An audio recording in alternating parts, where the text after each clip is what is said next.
ఓం శుభంకర్యే నమః. వక్రతుండ మహాకాయ సూర్యకోటి సమప్రభ నిర్విఘ్నం కురు మే దేవ సర్వకార్యేషు సర్వదా.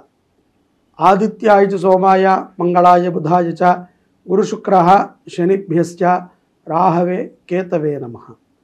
గురు బ్రహ్మా గురుర్విష్ణుః గురుర్దేవో మహేశ్వరః గురు సాక్షాత్ పరబ్రహ్మ తస్మై శ్రీ గురవే నమః. శ్రీ మహాగణాధిపతయే నమః. ఆదిత్యాది నవగ్రహ దేవతాభ్యో నమో నమః. అస్మత్ శ్రీ గురు చరణారవిందాభ్యా నమః. శ్రీ శ్రీ శ్రీ గణపతి సచ్చిదానంద సద్గురుభ్యో నమో నమః. పౌర్ణమి తరువాత మిథున రాశి వారికి తీర్థయాత్ర సందర్శనాలు చాలా ఉంటాయి. అలాగే ఉద్యోగస్తులు కూడా కొంత ఆఫీస్ పని మీద కానీ వ్యక్తిగత కారణాల చేత కానీ కుటుంబంతో కానీ ఇండివిజువల్గా కానీ కొన్ని దివ్యమైనటువంటి ప్రదేశాలని సందర్శన చేసేటువంటి సందర్భం గోచరిస్తుంది. ఇక్కడ మిథున రాశి జాతకులలో ఉన్నటువంటి వ్యాపారస్తులకి కొన్ని చికాకులు, కొంత ఆనందము. ఏ రకమైనటువంటి చికాకు అంటే వ్యాపారములో గతములో ఉన్నటువంటి కొన్ని ఒడిదుడుకులు పునః ప్రారంభమవుతున్నాయా అన్న విధంగా ఉంటాయి. అతి ఆలోచన వ్యాపారస్తులకి కొంత ప్రమాదాన్ని తెచ్చిపెడతాయి. కాబట్టి అతిగా ఆలోచన చేయకండి. వ్యాపారస్తులు సావకాశంగా వెళ్ళండి. మీ వ్యాపార సంస్థలో మీకు సంబంధించినటువంటి వ్యక్తిగత సిబ్బందితో అన్యోన్యతగా ఉండటానికి ప్రయత్నం చేయండి. వారికి కూడా కొంత సమయాన్ని ఇవ్వండి. వారు కూడా మనలాగా మనుషులు అని గుర్తించి వారికి కొంచెం సత్కారం చేయటము, ధనం అవసరమైతే ఇవ్వటము, వాళ్ళ కుటుంబ వ్యవహారాలని కనుక్కుంటము వ్యాపారస్తులు చేసినట్లయితే ఆ యొక్క తోటి కార్మికుల యొక్క అనుగ్రహం ద్వారా మీ వ్యాపారము దినదిన ప్రవర్ధమానమవుతుంది. అలాగే జూన్ మాసములో మిథున రాశిలో ఉన్నటువంటి విద్యార్థులు విదేశాలకు వెళ్ళి చదువుకోవాలి అనుకున్నటువంటి ప్రయత్నం చేసేటువంటి విద్యార్థులకి కొంత ఇబ్బందికరమైనటువంటి వాతావరణం గోచరిస్తూ ఉంటుంది. అయినప్పటికీ చాలా బలవంతంగా, ఎంతో దృఢముగా, ఎంతో ప్రయత్నాత్మకముగా ఎట్లా అయినా సరే వెళ్ళాలి అని చెప్పి ఒక మొండి పట్టుదలతో అడ్డదారిలో మాత్రము వెళ్ళకండి. మంచి దారిలో వెళ్ళండి. మీరు ఎక్కడ ఉన్నారు, మీ ప్రదేశం ఏంటి, ఆ కాలేజీ వివరాలు, మీరు ఉద్యోగం చేయడానికి వెళితే ఉద్యోగ వివరాలు అన్నిటినీ కూడా 1కి 100 సార్లు పరిశీలన చేసుకోండి. వీసాలు కొన్ని రిజెక్ట్ అయ్యేటువంటి సందర్భాలు కూడా ఉంటాయి. మళ్ళీ ప్రయత్నం చేయండి, సక్సెస్ అవుతాయి, కంగారు లేదు. కోర్టు వ్యవహారాలు మిథున రాశి వారికి కొంత ఊరటనిస్తాయి. అసందర్భంగా మిథున రాశి జాతకులు కొంతమంది కోర్టుల్లో కానీ, న్యాయ వ్యవస్థతో కానీ, లేకపోతే ఈ యొక్క పోలీసు వ్యవస్థతో కానీ ఇరుక్కున్నటువంటి వాళ్ళు ఉంటారు. అటువంటి వారికి సానుకూలమైనటువంటి సమయముగానే ఉంది. ప్రస్తుతము ఉన్నటువంటి కాలమానము రీత్యా కొన్ని విషయాలలో అన్నదమ్ములు కానీ, అక్కచెల్లెలు కానీ చర్చించి నిర్ణయాలను తీసుకోవాలి. నాకు పడదండి మా అక్కంటే, మా అన్నంటే నాకు పడదండి, మా తమ్ముడంటే పడడు, వాడు మూర్ఖుడు అనేటువంటి ప్రవర్తనని చేయకండి. చిన్నప్పటి నుంచి పెరిగారు కదా, కలిసి చదువుకున్నారు, ఒక తల్లిదండ్రులకి పుట్టినటువంటి పిల్లలు. ఇప్పుడు పడకపోవటానికి ఏముంటుంది, మధ్యలో ఎవరో వచ్చి మనకి గొడవకి కారణమై ఉంటారు. అన్యోన్యతతో ఉండండి.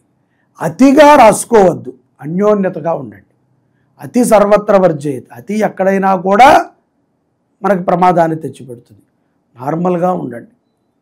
కుటుంబ పోషణ అనేటువంటిది మానవుడిగా ప్రతి పురుషుడి బాధ్యత, ప్రతి స్త్రీ ఉద్యోగం చేసేటువంటి స్త్రీ బాధ్యత కూడా. ధర్మబద్ధముగా ఉండండి. ఇతరులని మీ సమస్యలలోకి లాగి వాళ్ళని వెధవలని చేయకండి. వాళ్ళ దూరాక వాళ్ళు చెప్పిన మాట మీరు వినరు. పోనీ మీరు చెప్పిన మాట వాళ్ళు వినేంత వరకు కూడా వాళ్ళకి చెప్తూ ఉంటారు. అది మంచిది కాదని మీకు ఎన్నిసార్లు చెప్పినా అర్థం కాదు. కాబట్టి జాగ్రత్తగా ఉండండి. పౌర్ణమి తరువాత, ఈ జ్యేష్ఠ మాసములో వచ్చేటువంటి పౌర్ణమి తరువాత ఆరోగ్యపరముగా చాలా మెరుగ్గా ఉంటారు. అమ్మమ్మ ఆరోగ్య విషయంలోనో, తాతయ్య ఆరోగ్య విషయంలోనో కొంత డబ్బు ఖర్చు పెట్టాల్సి వస్తుంది మిథున రాశి జాతకులు. అలాగే పూర్వము మీరు పెట్టినటువంటి షేర్ మార్కెట్ కూడా కొంత ఎదుగుదలగా కనబడుతుంది, రాబడిదాయకంగా ఉంటుంది. ఖరీదైనటువంటి వస్తువులని కొన్ని సమకూర్చుకుంటారు. వాహనాలు కొనటములో, ఖరీదైనటువంటి ఆభరణాలు కొనటములో కొంత స్త్రీలు కానీ, అలాగే విదేశాలలో ఉండి స్థిరత్వం పొందినటువంటి వారు కానీ మక్కువ చూపుతారు. ఆ రకమైనటువంటి ప్రయత్నాలని కొన్నిటిని చేస్తారు. కుటుంబం అంతా కూడా కలిసి ఆహ్లాదముగా పుణ్యక్షేత్రాలకి వెళ్ళేటువంటి సందర్భాలు కూడా గోచరిస్తున్నాయి. రానున్న రోజులలో జీవిత ప్రణాళిక ఏ విధంగా ఉంటుందో 1-2 సార్లు నెమరు వేసుకుంటూ ఉంటారు. ఈ యొక్క జూన్ మాసంలో మిథున రాశి జాతకులు శనివారము పూట కొంత కోపగ్రస్తులై ఉంటారు. అదేంటండి, శనివారమే ఉంటారా అని మీకు అనుమానం రావచ్చు. గ్రహ మార్పిడి ప్రభావం చేత ఒత్తిడిని ఎక్కువ తీసుకుని కోపగ్రస్తులు అవుతూ ఉంటారు. కాబట్టి కొంత జాగ్రత్తగా ఉండండి. అమ్మవారిని ఆరాధన చేయటం, మిథున రాశి జాతకులు దుర్గా అమ్మవారి యొక్క అష్టోత్తరాన్ని ప్రతి శుక్రవారము కూడా చదవటం, మీకు తెలిసినటువంటి దేవాలయంలో నిమ్మకాయ మాలని సమర్పణ చేయటం, ఎర్రటి చీరని కానీ పసుపు చీరని కానీ అమ్మవారికి సమర్పణ చేయటం, గోమాతకి గ్రాసము సమర్పణ చేయటం, ఇటువంటి పరిహారాలని మిథున రాశి జాతకులు చేసుకున్నట్లయితే జూన్ మాసములో దివ్యమైనటువంటి అనుగ్రహాలను పొందటానికి మీకు ఎంతో ఉపయుక్తమవుతుంది. అలాగే ఆరోగ్యం పట్ల కూడా కొంత శ్రద్ధని తీసుకోవాలి. శరీర వ్యాయామం అవసరం. శరీరానికి వ్యాయామం, బద్ధకముతో కూడుకున్నటువంటి కొన్ని ఆలోచనలు కలుగుతాయి. ఇతరుల మీద మనకి చాతకాక మనం పడిపోతూ ఉంటాం. పడకూడదు. గురు సన్నిధిలో కాలక్షేపం చేయండి, గురు సేవ చేయండి, దేవాలయ సేవ చేయండి. చిన్న చిన్న పరిహారాలను చేసుకుంటూ మిథున రాశి జాతకులు జూన్ మాసంలో దివ్యమైనటువంటి గ్రహముల యొక్క అనుగ్రహాన్ని పొందగలుగుతారు. ఇవన్నీ కూడా చాలా సులభంగా ఉంటాయి. వ్యాపారస్తులకు కానీ, ఉద్యోగస్తులకు కానీ, అవివాహితులకి కానీ, వివాహితులకి కానీ, అలాగే నిరుద్యోగులు ఎవరైతే ఉంటారో వారికి కూడా ఈ పౌర్ణమి తర్వాత కొన్ని సదవకాశాలు వస్తాయి, కొన్ని అవకాశాలు లభిస్తాయి. తొందరపడకుండా నిర్ణయాలని ఆలోచనతో తీసుకోండి. పుణ్యక్షేత్ర ఫలితాలు, పుణ్యక్షేత్ర దర్శనాలు, పుణ్యక్షేత్ర చరిత్ర పఠనము మీ జీవితంలో మిథున రాశి వారికి ఎంతో అనుగ్రహాన్ని ఇస్తుంది అని నేను మీకు చెప్తున్నాను. ఓం రజతాచల శృంగాగ్రమధ్యస్థాయే నమో నమః. శ్రీ శుభంకరి దేవాలయము జీర్ణోద్ధరణ దేవాలయం.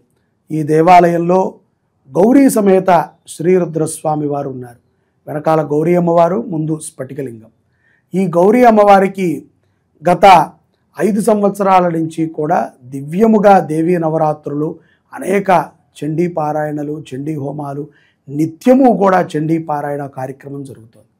ఈ అమ్మవారికి ఈ యొక్క విశ్వావసు నామ సంవత్సరము దేవీ నవరాత్రులు ప్రథమమైనటువంటి రోజు, మొదటి రోజున స్వర్ణాలంకృత గౌరీ రూపంగా రజత చీరని అమ్మవారికి సమర్పణ చేయాలి భక్తుల సహకారంతో అని మేము అనుకున్నాం.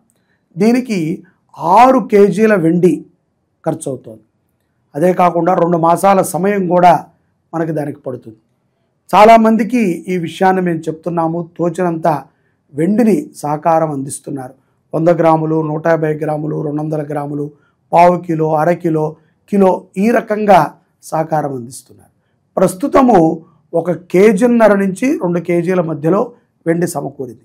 ఇంకా 4 కేజీల వెండి అమ్మవారి చీరకి కావాలి. ఈ ఆషాఢ మాసం లోపు అమ్మవారి చీర కోసము మీకు తోచిన విధంగా వెండి సహకారం అందించండి. దానికి మీరు కింద ఉన్నటువంటి నెంబర్ని సంప్రదిస్తే ఎంత, ఏ గ్రాముకు ఎంత అనేటువంటి విషయాలను కూడా మీకు చెప్తారు. మీకు తోచిన విధంగా అమ్మవారికి నిరంతరము అలంకృతమై ఉండేటువంటి ఆ యొక్క వెండి చీరలో మీరు కూడా భాగస్వాములు కండి. మీరు కూడా అమ్మవారిలో ఒక అలంకృతమై ఉంటారు అని నేను భావిస్తూ ఈ అవకాశాన్ని మీకు కల్పిస్తున్నాను. జై శుభంకరి.